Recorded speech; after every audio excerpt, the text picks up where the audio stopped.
Hi everyone, it's me, Tim. Today I want to talk about Action Points Part 2. I did a video a few weeks ago on action points, generated a lot of really good discussion in the comment section, including this comment from Matomwit, who asked, I love this topic, I would like to ask what everyone thinks about, and then there's 5 topics. What advantages and disadvantages are there if we separate split movement points and action points into separate pools? Number 2, what do you think about barring action points from the next turn? 3, what about allowing one character to sacrifice their own points for another party member to take action with? 4, what do you think about skills and spells that require more action points than you currently have available and the character has to spend multiple turns if they want to perform the action? This is a good opportunity to lock more powerful skills behind multiple turn blocks and force opponents to focus the character that is preparing a bigger spell. And number 5, higher action point pools which allow for perks and items that increase the pool by a small amount without impacting game balance. All such good questions. So, let's walk through those, shall we? So the first one, splitting your action points into 2 pools, one for move and one for action. I think this is a cool idea. We kind of did it in Temple, but that's just because that's how D&D handled it. There was one pool, and it was you could walk so far for your move, and then you could do an action. But if you chose not to move at all, then you could do 2 actions. But I like the idea of 2 completely separate pools for a lot of reasons. First of all, you can have perks that are just for one pool. So you could have a perk saying like speedy or like a runner, which increases your move points. That doesn't mean runners can attack more often or do anything else. They can't pick locks. They can't pull things out of their inventory. They just move more on their turn. And that's a great way of separating them. And then additionally, you can have perks that just affect action stuff. You could say, this reduces by 1 the use of any action point for firing a weapon, for using a weapon, melee or action, or you could maybe even separate ranged and melee. What's cool about that is because it's referring strictly to the action pool, it doesn't mean your character can't move any less. It just means, or move any more. They're just a little faster at using their weapons. Additionally, you can flip this. Now penalties make way more sense because you have 2 pools. For example, a crippled leg reduces your action point pool, or conversely, makes walking cost more movement points. Crippled arms come out of the action pool.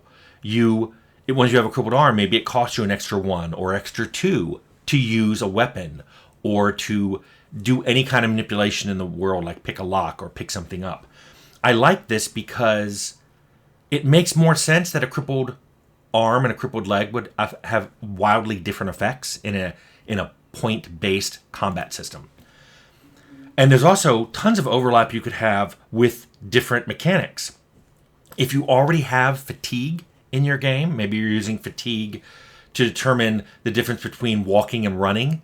Like maybe walking and running both burn a movement point, but run moves you 2 for every 1. But then you have fatigue, and when fatigue runs out, you're out of it. Maybe you can have things like, fatigue and your action point pool. When you run out of your fatigue, your movement points all cost double. Maybe you can have things like weapon sway. So if you're fatigued, your weapon sway is increased. And maybe you can spend an extra action point to reduce it. So you can see all these things. You can now have mechanics you may already have in your game. And suddenly they interact with these 2 separate pools in much more specific and less abstract ways. Now, there is a downside, I think, to doing this, which is you've now made the action pools more complex because you have a movement pool and an action pool. And sometimes it may be unclear which one it's supposed to come from. If I do a running kick, if I have a jump kick, is that an action or a movement? Or is it both? Do you now have some things the player can choose that need to pull from both pools? What happens if you're missing just one of them and not the other? What happens if you're missing both? It can get very confusing, or the rules can get very complex. And I'm not even talking about the people who just misunderstand. They get a perk and go, oh, yay, I got extra action points. Oh, no, this one's for movement points. You should have read that perk description a little better. So you're going to have that kind of disadvantage. And then borrowing action points.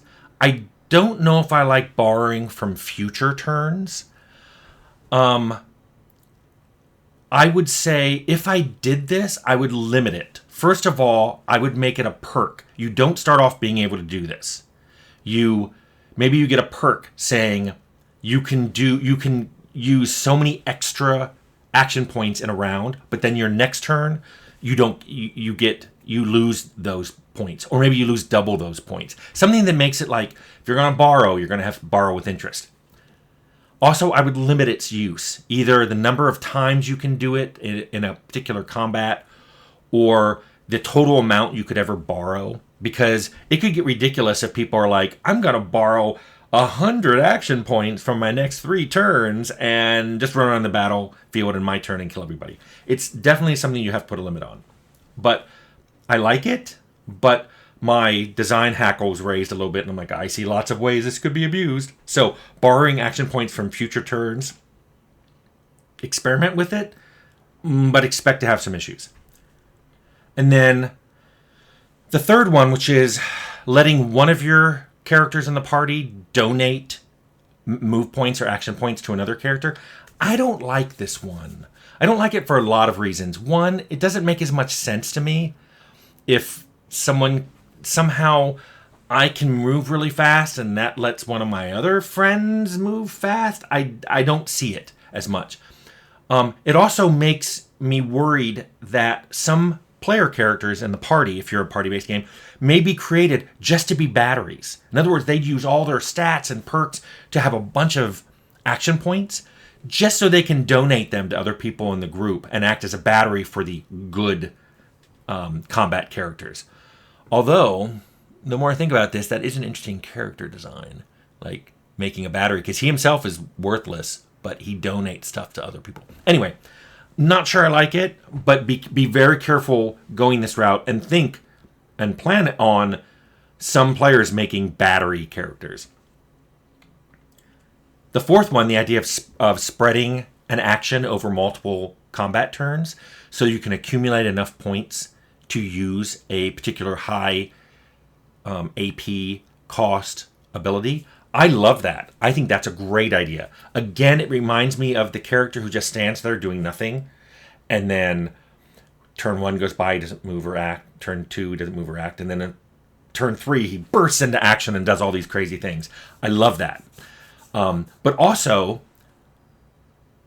I think someone even pointed out in the comments, that means if you make a player character who has really low number of action points, you're not cut off from some of the normal but high action point weapons or abilities. Let's say there's a weapon that needs 5 action points and you only have 3.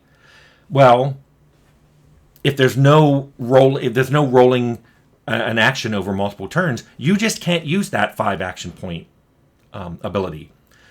But if you can roll it, that means you can use it every other turn. And I like that because it's a perfect example of what I love in games, which is you made a choice on making this character, and now here are the consequences. But the consequences aren't so, okay, it's cut and dried, something is impossible for you. It's instead, something is just much harder for you. Or you can still do it, but you have to plan for it. That's what I love. That's the perfect kind of choice-consequence balance I like. And then the fifth one, I'm not sure what the question was. He was just saying if you have a higher pool, you can give out more increases and not overbalance things. And that's true. That's something that if you have a 100-point pool, giving an extra point here and there isn't going to overbalance anything. But if you have a 10-point pool, if you do that 3 or 4 times, you've just increased their pool by 50%. So yes, I think the advantage of bigger pools is you can give a lot more smaller or more frequent increases without necessarily sacrificing balance. And that means you can have more perks that give points. You can have more items that give points.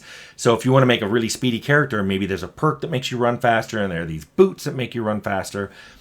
it's all these cool things you can do. So I think that was a really good set of topics that Matamwit asked, and I hope you guys have a lot more interesting questions because I like action points.